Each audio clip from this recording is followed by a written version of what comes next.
Hi everyone, Oli here, and this is my review of The Mythmakers, the third story of the third season of Doctor Who, classic Doctor Who, and the 20th story overall. Starring William Hartnell as the first Doctor, this story is 4 episodes long and is written by Donald Cotton. This is also the 6th prehistorical story of Doctor Who and the first story to be produced by John Wiles, Verity Lambert's replacement, and he doesn't have a long run as a producer. He leaves at the end of the arc, which is pretty much 3 stories away, and he's replaced by Innes Lloyd at the start of the Celestial Tournament, who actually does stay in for quite a bit, and I think his final story he produced is The Enemy of the World, and that's a Patrick Charlton story. Sorry for the long delay. I've been awfully busy with university and work in university and stuff, but all of that is relaxed now, so I can try and focus on my YouTube channel and other content as well. The Mythmakers is also the 6th missing episode of Doctor Who, and unfortunately all 4 episodes of The Mythmakers don't exist. However, audio exists, and 8mm clips from episodes 1, 2 and 4 exist. So the plot of The Mythmakers is as follows. When the TARDIS arrives on the plains of Asia Minor, not far from the besieged city of Troy, the Doctor is held by Achilles and the mighty god Zeus and is taken to the Greek camp. He meets Agamemnon, whatever his name is, and Odysseus. I'm not very good at pronouncing these names, but bear with me.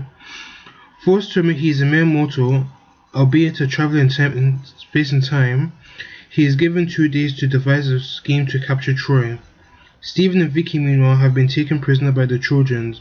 Vicky, believed to possess supernatural powers, is given 2 days to banish the Greeks to prove that she's not a spy. So that's the plot of The Mythmakers. So, in my opinion, The Mythmakers is a good, decent and enjoyable historical story. Yes, with a few faults, but still a good story. Normally, I'd say the set designs are very good, but unfortunately, no telesnaps exist. Although some clips do exist, but it's really hard to tell.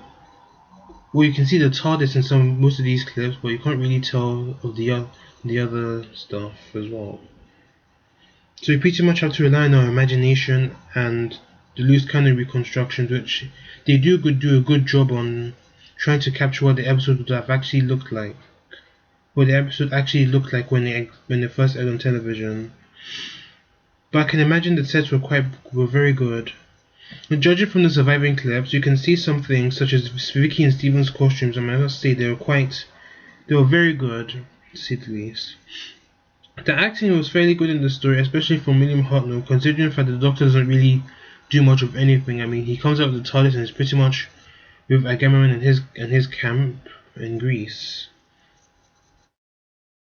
And it was quite theatrical as well. Especially Odysseus and his lack of indoor voice. The guy is always shouting. Stephen did a good job in this story too. He does actually do a bit more than the Doctor and more than Vicky to some extent, even though she departed at the end of the story. I'll get more on that later on. And this is another comedic story, but the comedy wasn't as obvious as it was in the Romans. But the humor was still good. I think there was a part of someone mentioned an orgy. I'm not lying, they actually mentioned an orgy in this. But even though I didn't really get some of the other humor that was in there, I think Stephen was quoting Shakespeare or something like that. But also he was actually from the past when he was teasing Vicky about her crush on Troy, so I found that quite funny. In the episode 3 cliffhanger, when Paris was punning on Cassandra's lines when she said "woe to the Trojans," and then the guy Paris is like, I think a bit late to say "woe to the horse." That was actually quite funny. The story was dramatic when it needed to be, and the balance between comedy and drama, it wasn't as good as compared to the Romans. Even though the Romans did do the comedy a bit too much, but there's still a better balance between in the Romans. But the humor. But episode 4 of The Mythmakers, in my opinion, was a lot stronger and quite a lot better and a lot more interesting compared to the other 3 parts. It completely abandons the comedic mood the story had in exchange for a dramatic mood. And at that point in episode 4, this is when when the Trojan horse. Okay, so basically this episode is based on the Greek War, the Greek and the Trojan War. Okay, so and this is about the Trojan horse as well. So episode 4, the Trojan horse was brought into Troy, and then the Greeks attacked. And Stephen, I think he got into a fight with Paris, and then he gets fatally wounded, and that has to be taken to the TARDIS. This is by Katerina. I'll get more on her later. And Cassandra, the main villain of the story, is captured by Agamemnon, and she's forced to be his slave. Now, speaking of Cassandra, she was a pretty good villain, and she's only one of the few villains in Doctor Who that doesn't really meet the Doctor directly, but she does pose a threat to the Vicky and to some extent Stephen as well. And she does act a foil to Vicky when she accuses her of being a witch. That was Vicky's own fault because she does say a few things that were very disrespectful, and I don't think Vicky would have ever said that. But yeah, but she does act as a foil to her brother Paris and her father King Priam. The side characters are quite good, even though I wasn't able to point some of them out and I can't pronounce some of their names properly. I mean, there were good characters like Achilles, Agamemnon, King Priam, and Paris and Odeus. They were all very good. Cassandra as well, and for me, Cassandra stands out as the best side character of this story. I mean, she was a very good actress. I mean, she had very good lines, and she was very theatrical to say the least. The cliffhangers were decent in this story, and even episode 4 ended with a cliffhanger of a sort when Stephen's life was hanging in the balance after being stabbed in the shoulder by Paris. And the doctor was like panicking, saying, "Oh my god, where can I need to go somewhere and get him some medication," and that leads into the Daleks' master plan. So basically, the Doctor comes up with the idea of the Trojan horse, which is good. And I remember mentioning in my review, the Doctor is starting to forget his rule and interfering with history's events. So I remember he gave Robert the warning in the Aztecs and told Vicky about this in the Crusades. Even though he does interfere with history by accidentally giving Nero the idea to burn Rome back in the Romans, but here the Doctor, I think he couldn't help himself, and he decides to tell them to build the Trojan horse and smuggle into smuggle into Troy. And then that's when all the crazy stuff happened. I think the Doctor, he might have mentioned making the paper plane of a sort. And I think Agamemnon threatened to launch the Doctor inside the plane if it didn't even work. Now onto the elephant of the room. This is Vicky Palace's last story, as Marina Bryan unwillingly departs the story, as she found out in the script she was departing in this story. And I think her departure was too sudden, to be honest, and very rushed. I mean, it feels as if, I know John Wells didn't had an issue with her complaining about Galaxy 4 and how it was written, so that was probably one of the main reasons why she was sacked. And I think she was supposed to renew her contract, but nothing really came up of that. But it was very rushed. She decides to leave. She decides to stay behind in Troy, in ancient Greece, with Troilus, the boy she just met. I mean, I do feel as if they were trying to make Vicky's departure like Susan's departure in all the way back in the Dalek invasion of Earth. But the thing is, Susan's departure was emotional, and obviously we had a grand old speech by the Doctor. But Vicky, she told the Doctor off screen that she was going to stay behind in Troy, and so the Doctor was like, alright, go. But I think the Doctor did care about Vicky's departure, but not as much. I don't even know what happened. It was just all of a sudden. I mean, she decides to run off, find Troy, and say, "Oh my God, I want to stay with you. I love you." And then Troy just finds his cousin, and then they all go somewhere and have a life together. I mean, that is not. I mean, for a character like Vicky, that's not really the departure she deserves. I mean, we all know Vicky. She's pretty much the opposite of Susan.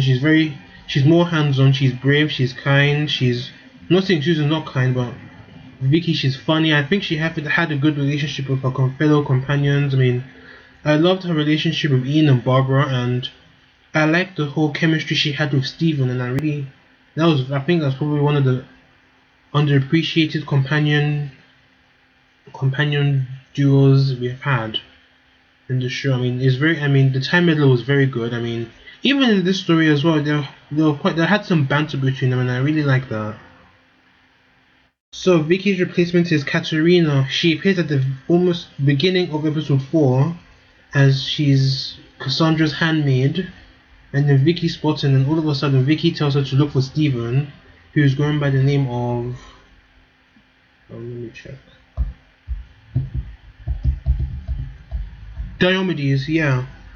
He was going by the name of Diomedes, a Greek soldier, and then obviously he gets into a fight, he gets hurt, and then Katerina has to take him to the TARDIS, and the doctor suddenly decides to take off with Katerina on board. I think the doctor might have known because he needed someone to look after Steven, while he was looking for someone to help Steven with his illness, his injury. But she doesn't even last long. I mean, she pretty much dies not even halfway through Master Plan. I mean, she dies in episode 4, and I must say her death was very good, but I'll get more on that. I'll get more into that when I do my review of Master Plan, hopefully after this video.